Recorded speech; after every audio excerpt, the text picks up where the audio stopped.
You might have come across the fact that ancient Greek had phonemic vowel length. That is, it had a contrast between long and short vowels, vowels that were pronounced for a longer time period than the short vowels.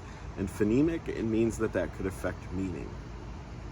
How do you do that? How do you play with that in your own pronunciation of ancient Greek? My name is Stephen. I've been teaching ancient Greek for over 25 years, and I hope this helps you to understand a little better how this awesome ancient language worked. So this phonemic vowel contrast is something we don't have in English.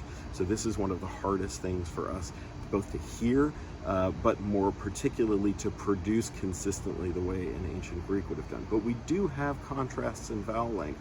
And here's a little tip for you if you want to try to mess around with vowel length a bit more, get more precise. You're going to need to be able to develop a kind of ear for vowel length, but also the ability to produce it and produce it independently of the conditions that make it happen in English. And that's really the tough thing, especially without native speakers to learn pronunciation from. So what you're looking at right now is a sonogram of me saying three words: be, bead, and beat. And in essence, what you have there in the first two is a long iota, and what you have in the third one is a short iota.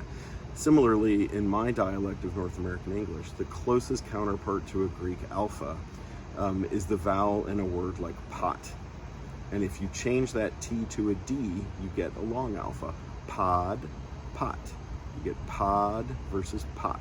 So returning to those sonograms for a second, I've kind of isolated out the B part of each of these words. The bead and the beat each have a little bit of the, well, actually beat has all of the T in here as well, just to give you an idea of the relative lengths of these. So now I'm showing them independently, showing you how long, how many tenths of a second it took to pronounce it.